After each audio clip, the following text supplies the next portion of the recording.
Good morning, everybody. Welcome back to Butler Family Farm. This is Susan out on a very windy Sunday morning. I'm out here to get some of my tomato plants in that I've had outside, kind of like hardening up in the solo cups, and they're going to go in some buckets.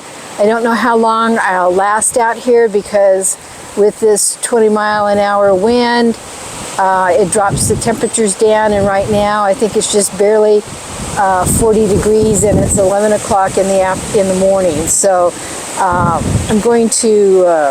on mic so I can go over and do the planting. I'm going to put some of the tomatoes in the raised beds that we have over here. Let me see if I can get this. I think that'll work. In the raised beds, and two videos that I've watched. One is kind of amazing. The other one is about tall plants shadowing the others, and so I need to make sure that I think I need to plant the tomatoes in the raised beds along the north side of the raised bed, because the sun is this way coming to the east and coming this way, and that way anything else I plant in there won't get the tomato growth won't shadow it. So we'll see how that goes. And then when I do the second thing that I've watched a video on that I find amazing, I'll bring the camera over a little bit closer.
Okay, the guideline is about 2 feet apart. I'm not sure if I'm exactly 2 feet, but I think the spacing's pretty good, so I'll be able to plant 3 in here.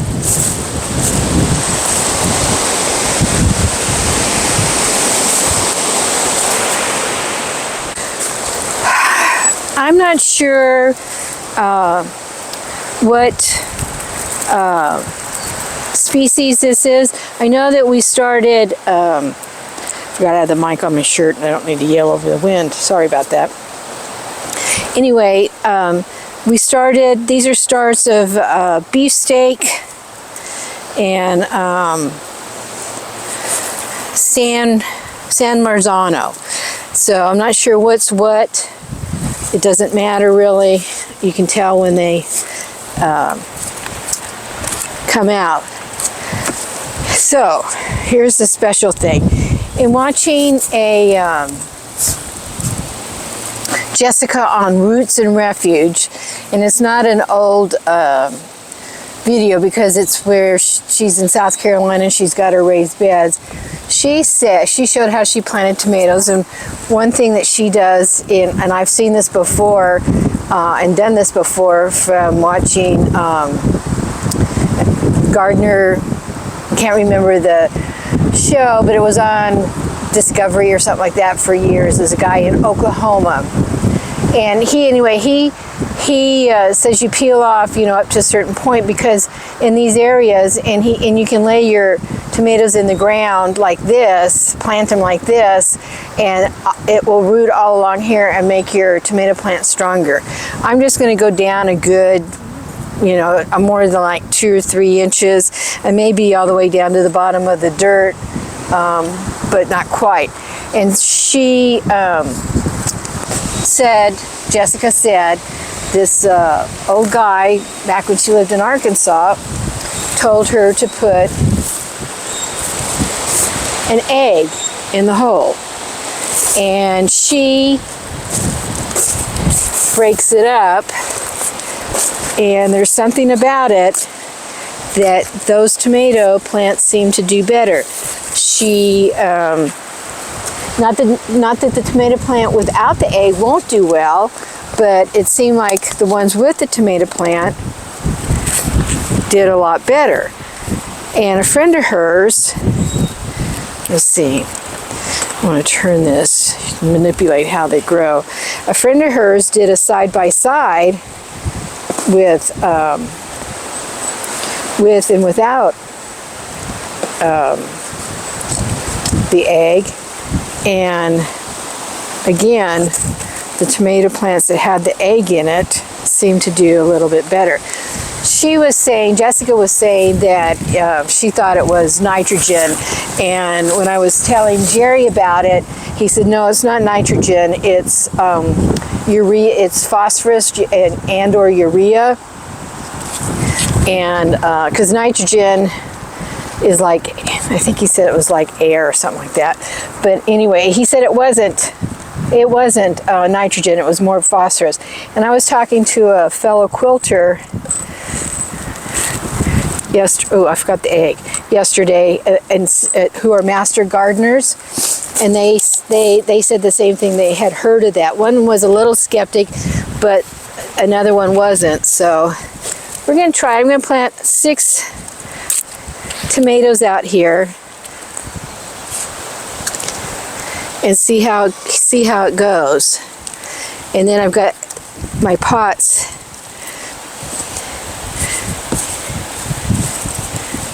to plant the others in.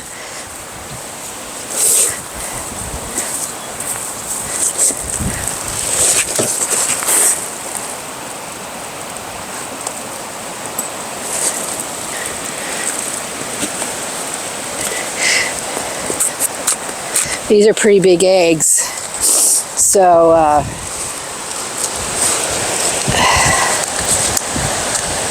we'll just see.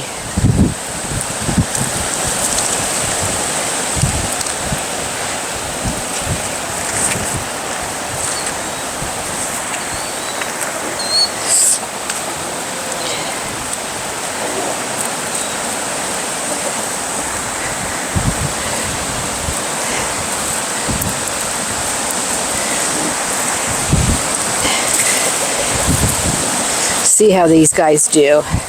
May not make it, but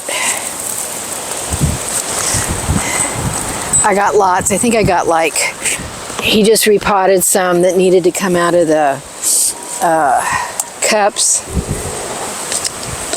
that needed to go into cups, sorry, and I think there's about 10 more inside, so you can't ever have enough tomatoes. I really doing the canning thing this year, and I'm going to I'm collecting my jars, but I'm now looking to get the canner, and I have a pot I can do water bath with. I just need to do a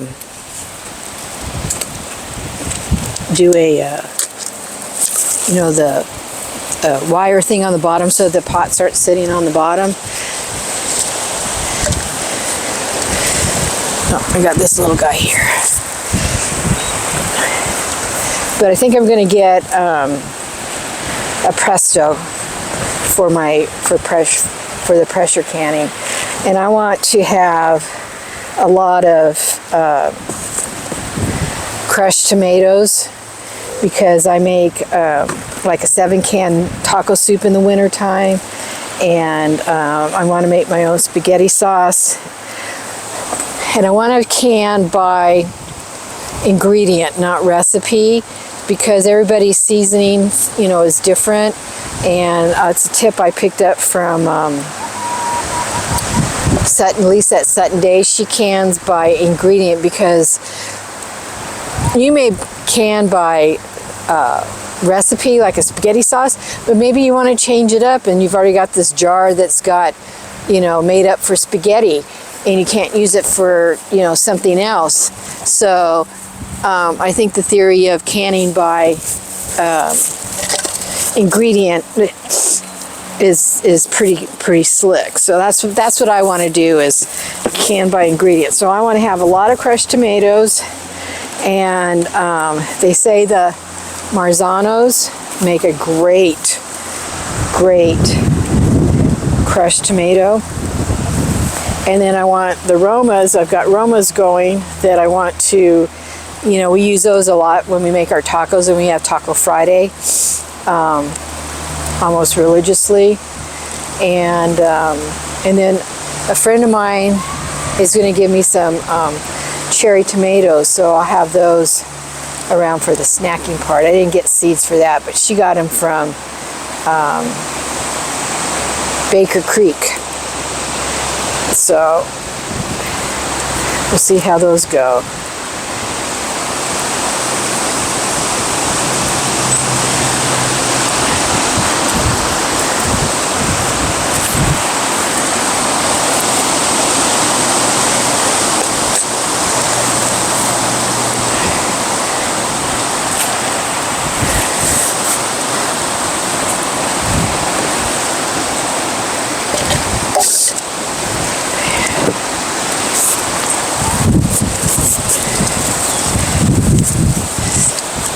Maybe the egg protein will help these little guys out as well. Got some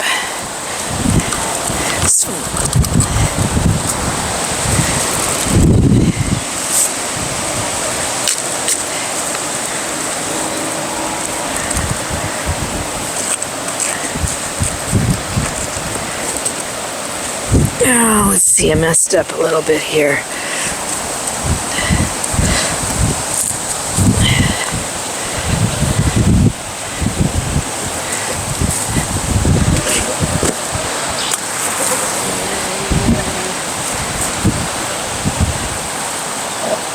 You guys can visit, but you're not staying. I left the gate open accidentally, but that's okay.